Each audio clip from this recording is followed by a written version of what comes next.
Betul.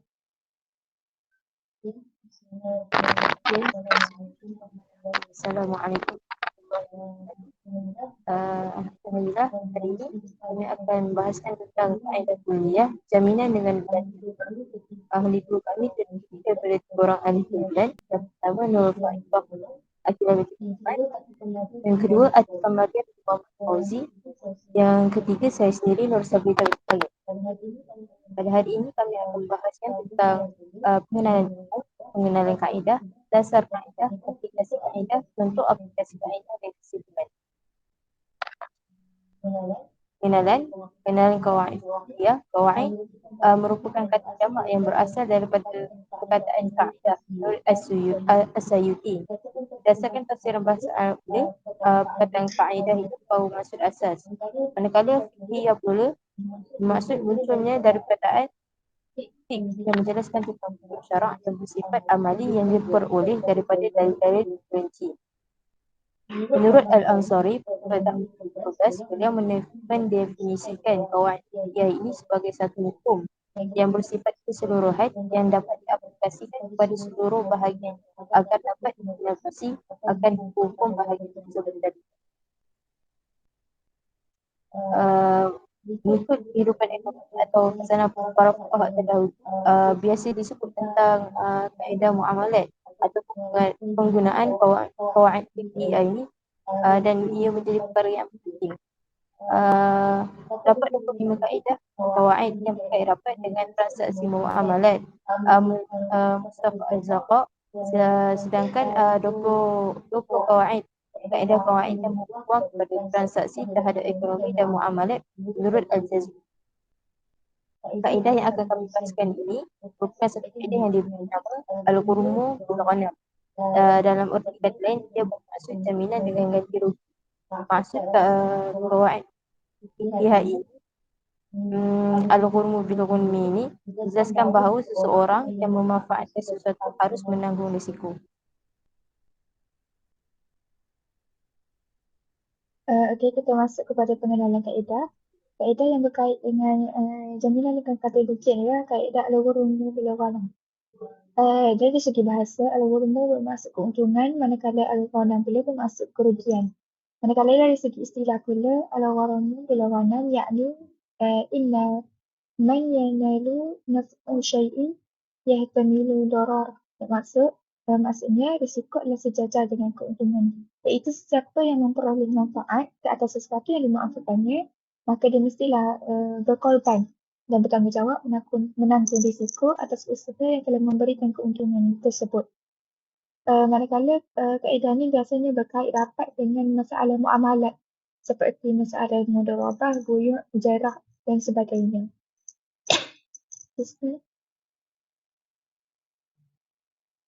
Kaedah al-ghurmu bil ghanam disandarkan kepada hadis Nabi sallallahu alaihi wasallam yang diriwayatkan oleh Bukhari dari Abu Hurairah radhiyallahu anhu yang berbunyi an Abi Hurairah radhiyallahu anhu qala qala Rasulullah sallallahu alaihi wasallam al-fahru yarakabu fi nafaqatin idza qala marhunan wa yushrabu labanu nafaqatin idza kanat marhunatun wa 'ala alladhi yashrabu wa yarkabu nafaqah. Yang bermaksud dari Abu Hurairah radhiyallahu anhu berkata, Rasulullah sallallahu alaihi wasallam bersabda, binatang tunggangan boleh ditunggangi kerana bayarannya apabila digadaikan.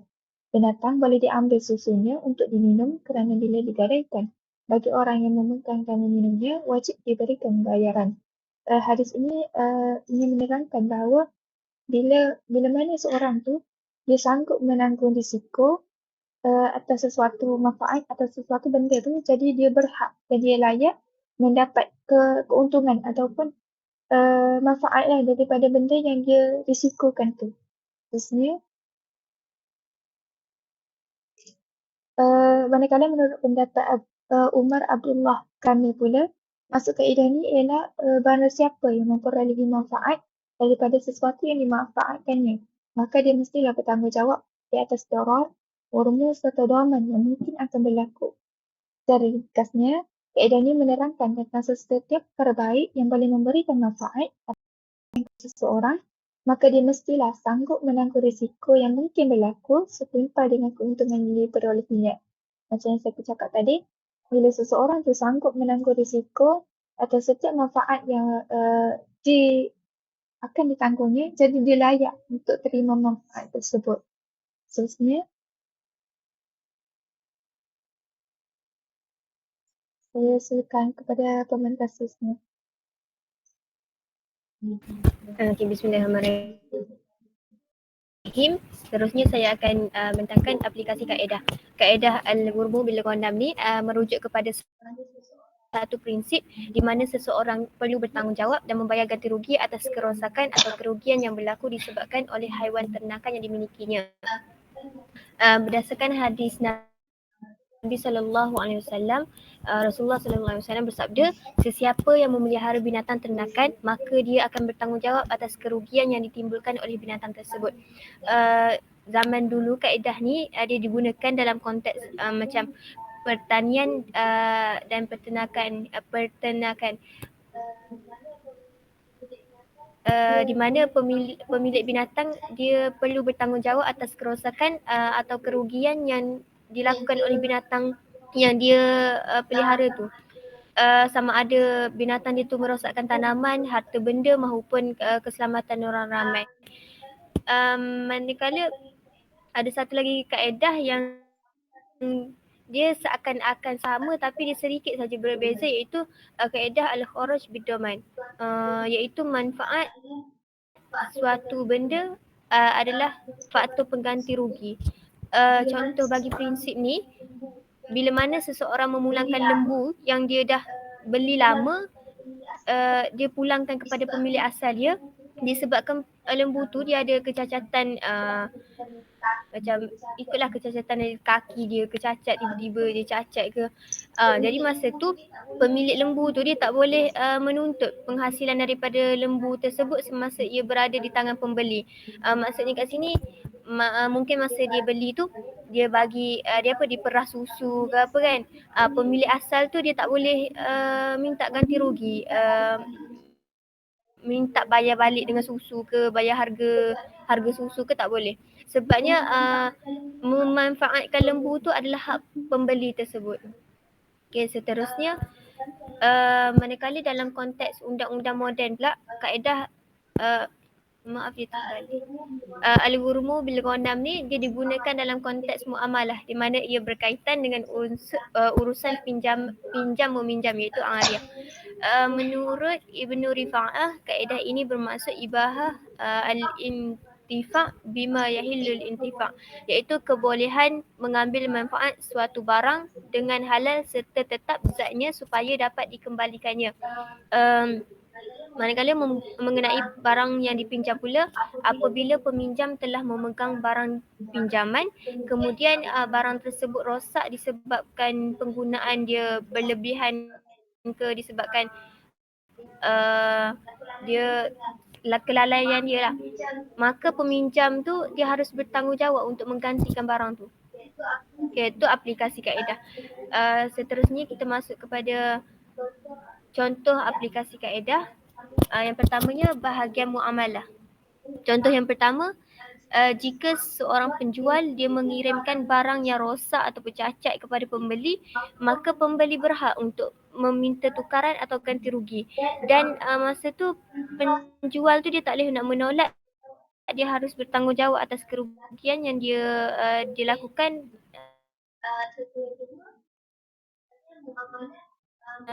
Kerugian yang mudarabah dia ikatan perjanjian antara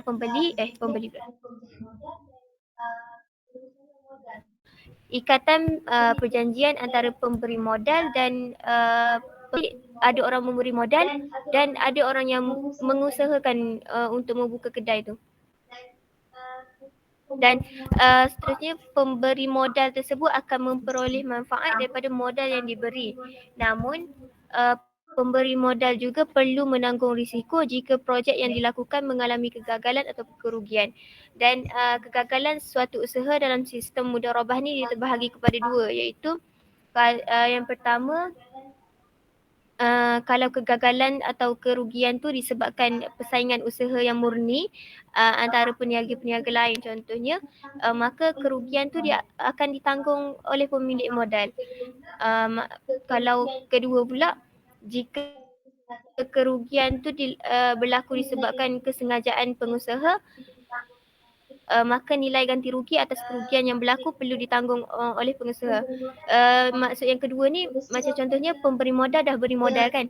Pengusaha pula dia hilangkan duit ke, dia berlaku kerosakan disebabkan dia lah. Jadi dia kena tanggung kerosakan tu, kerugian atau kerosakan.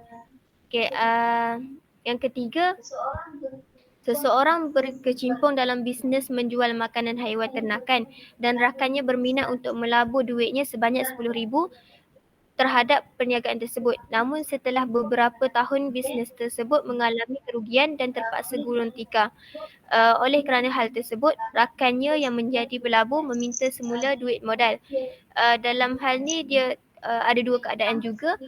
Yang pertama, sekiranya aset masih ada berbaki, pengusaha kedai makanan haiwan ternakan tadi dia perlu mencairkan modal tersebut dengan cara dia jual barang-barang yang ada dalam kedai dia tu dan menggunakan duit modal tersebut, dan hasil jualan nanti dia akan pulangkan semula kepada pelabur dalam bentuk tunai duit. Dan yang kedua, sekiranya tiada satu pun aset yang masih berbaki, pemilik modal tak boleh menuntut semula duit modal yang telah dilaburkan.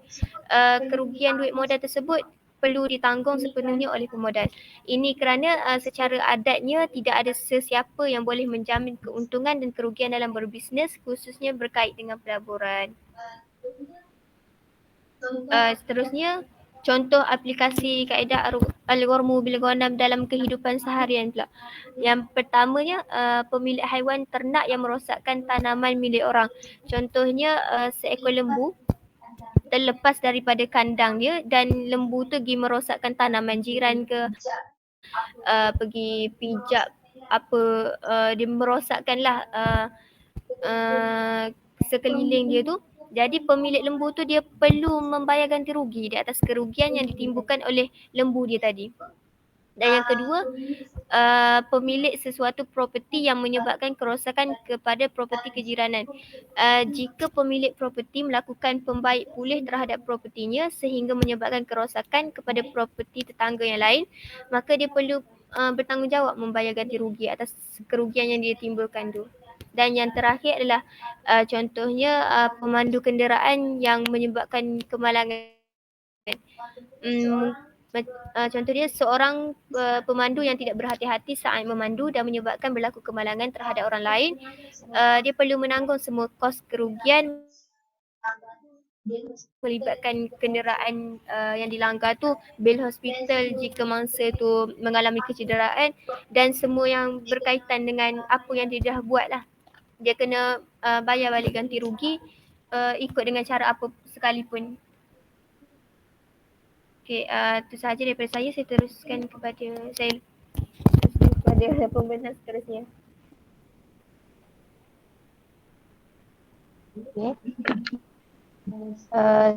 Secara kesimpulannya, kita tahu bahawa kaedah kawaid fikih ini memberikan kesedaran tentang pentingnya penjagaan hak dan amanah bagi yang diberikan tanggungjawab untuk melaksanakannya dengan adil dan seksama. Perkara yang memperkara kerugian ini adalah perkara yang berada di luar jangkaan kita, di luar kuasa manusia. Justru itu, manfaat yang dikongsi bersama hendaklah selari dengan tanggungjawab dalam apa sahaja risiko yang berlaku. Kaedah jaminan dengan ganti rugi ini boleh digunakan dalam berbagai situasi seperti proses transaksi perniagaan, perjanjian kontrak dan lain-lain. Apabila kita lihat semula apa yang dibahaskan ni, ternyata kaedah ini bukan sahaja berlaku dalam permuamalat, malah ia juga berlaku dalam kehidupan seharian kita. Oleh itu, ia membantu sedikit sebanyak bagi kita orang awam belajar agar lebih memahami tentang cara penetapan harga tentang sesuatu permasalahan yang berlaku. Sekian sahaja daripada kami.